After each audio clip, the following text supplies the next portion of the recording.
Dear colleagues, ladies and gentlemen, it is a pleasure and an honor for me to participate in this meeting and represent the European Society for Clinical Nutrition and Metabolism, ESPEN. I am very grateful to Aristotle University and to Professor Michael Chourdakis in particular for the invitation. As chairman of ESPEN, I wish to make a key starting point that an impaired nutritional state and undernutrition, what indeed the clinical nutrition community indicates as malnutrition, is a crucial medical problem and its treatment should be a key target for quality health care. Indeed, malnutrition is not only the result of food deprivation and starvation from poverty, social problems and emergencies, but it is also a major complication of virtually every disease, from common mechanisms that include low appetite and inability to store and use nutrients. And this disease-related malnutrition is more and more common with increasing frequency of non-communicable diseases that are related, for instance, to the increase in the aging population worldwide, but also to other social and epidemiological health challenges, such as the growing prevalence of obesity, of course. It is also a major risk factor for virtually all non-communicable diseases and may therefore be characterized by a double burden of malnutrition, with excess fat, but also low lean muscle mass, with sarcopenia and functional impairment. These are general numbers from UK surveys that are largely applicable to many other European countries, showing the huge prevalence of malnutrition, for instance, in hospitalized patients, with about 1 in 3 affected. And as we mentioned earlier, the prevalence increases with increasing age and frailty. And what is clinically most relevant is that malnutrition has a huge negative clinical impact, again, in virtually any disease condition, by increasing complications and disabilities, reducing survival, and increasing care needs and costs. There has been very important good news actually for healthcare and for ESPEN as a clinical nutrition society in the past several years, as growing evidence has emerged that malnutrition can be treated by nutritional support, or rather what we call nutritional care, which has proven effective in strong high-quality studies. I will mention just a few examples. This is a study of nutritional support in older hospitalized patients, showing positive impact of nutrition on functional states, complication, and indeed 1-month mortality. This is an even larger study showing the positive impact of nutritional support again in hospitalized patients in many settings and conditions, resulting in improvement in many relevant outcomes, again including mortality. These slides show an interesting Cochrane study directly supported by ESPEN, which was able to also prove a positive impact on nutrition on healthcare costs, indeed showing its effectiveness to improve patient outcomes, but also to reduce costs of care. So I think to conclude this first part of my talk that it is very logical to say that nutritional care is needed for quality health care, with an overarching impact on virtually every disease and clinical setting and condition. Unfortunately, the level of implementation of nutritional care in everyday clinical practice remains relatively low or anyway largely incomplete. We believe that this is due to a number of factors, including low awareness of the malnutrition problem, of its relevance, and that there are available treatment options. There are, however, some encouraging signs, strong signs, I would say, that policymakers are more and more realizing the importance of nutrition. This is a statement from the Beating Cancer Plan, which was issued last year from the European Union and explicitly mentioned the role of nutritional support in optimal cancer patient care.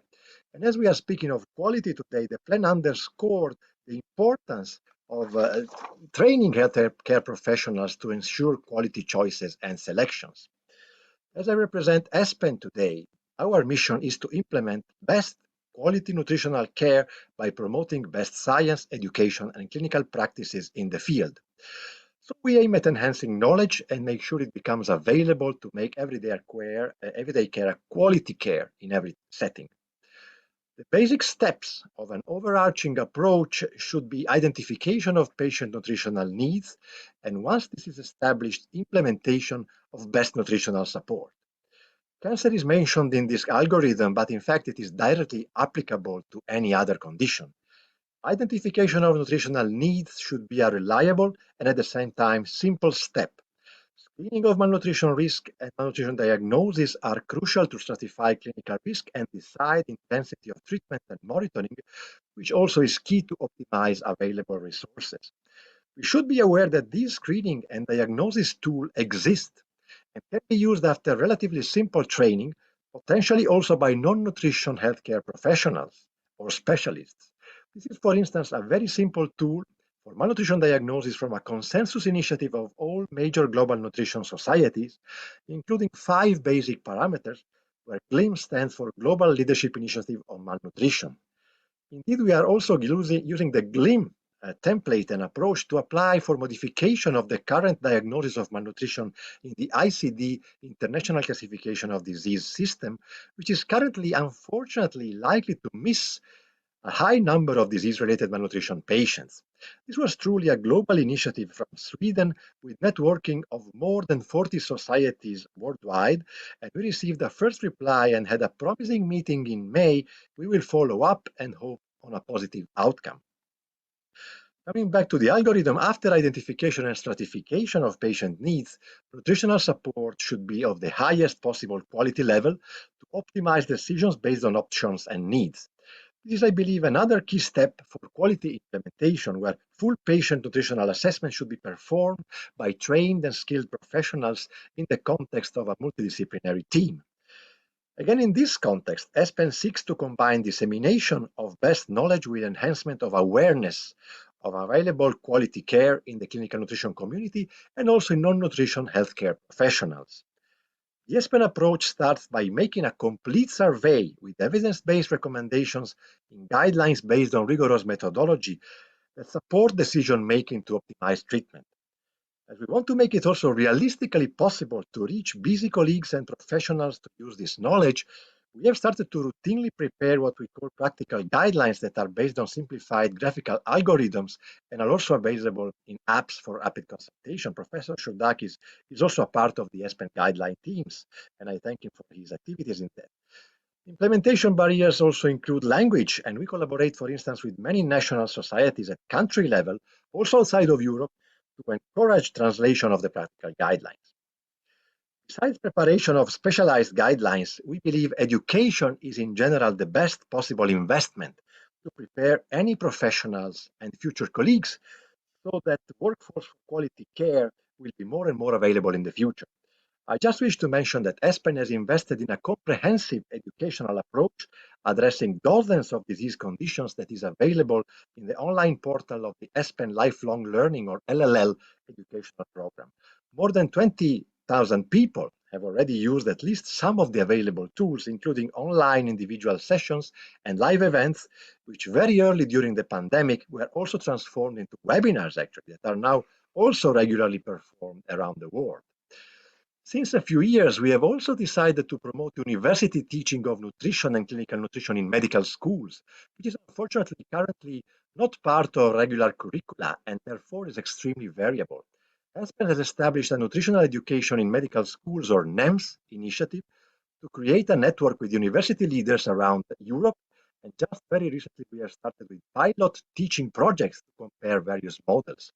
I'm happy to say again that Greece and Aristotle University with Professor Chourdakis are very active in this field and part of the initiative. And since we believe that success is difficult without involving end users or final stakeholders, we have successfully networked also with student organization, and I must say it has been very refreshing to find their high enthusiasm and interest in nutrition. Also very important and encouraging, the European Commission has shown high interest in this concept, and the NEMS project is becoming an excellent template for networking in our society. I have used the word networking. I think this is a real key word I wish to underscore as I move towards the end of my presentation. We believe that networking is necessary with our colleagues from all professions in nutrition healthcare and in other medical specialties, and this slide indicates some collaborations that ESPEN has started or strengthened in the last several years. As you can see, this includes obesity, oncology, nephrology, gastroenterology, as well as primary care, and we also collaborate with dietitians and nurses organizations in the field of nutrition. Nutrition Day is a long-established initiative of ESPEN for collaboration. It is in team with Vienna University and a combination of science, clinical research, education, and political dissemination. It collects information on hospital nutritional care in all kinds of settings and medical specialties, and therefore provides an excellent example of what I just tried to describe. To raise awareness of importance and also, unfortunately, sometimes on the limits of implementation that we need to overcome. The 2022 edition will be on November 10, and we trust it will continue to succeed in its ambitious goals. And finally, our most important strategic approach is to develop cooperation with institutional partners. And we are very proud of our recent collaboration with WHO Europe, which is actually part of the event today. I think its value for influencing policies and implementation should be quite obvious. We started in 2019, just before the pandemic, and have set an agenda which is continuing to move forward. As we have applied now for non-state membership in November last year, and hope to continue with successful projects really in all fields of nutrition and clinical nutrition. I wish to conclude now really by mentioning, I think, a very important initiative that results from another crucial network activity of our society. The initiative aims at promoting the concept that indeed nutritional care is not only just another potential treatment option, but should be regarded as a human right. This is based on the well-established concept that indeed food and daily nutrition are already naturally considered as fundamental human rights, and indeed a foundation for life that should be granted for every human being. But the right to food should not be neglected when we need it most, that is, when we become sick and regular food intake becomes impossible or ineffective. In these conditions, we need nutritional care, or indeed we need to be fed as supplement or alternative to regular feeding. A global declaration on this concept will be issued during the coming ESPEN Congress in Vienna on September 5, and representatives from the main global clinical nutrition societies will join and sign the Vienna Declaration, again to promote the human right to nutritional care. More than 40 societies worldwide have already endorsed the declaration, and I hope you may consider to attend the Congress also for this reason, and of course for top updates on all key topics in clinical nutrition. So with this, I wish to close my presentation. Thank you for your attention and the opportunity to present our activities in this very important context, and for the invitation. It has been a real pleasure and honor to participate. Thank you again. Thank you very much. This was an excellent presentation and a very nice way to round up our session today. This brings us really towards the end.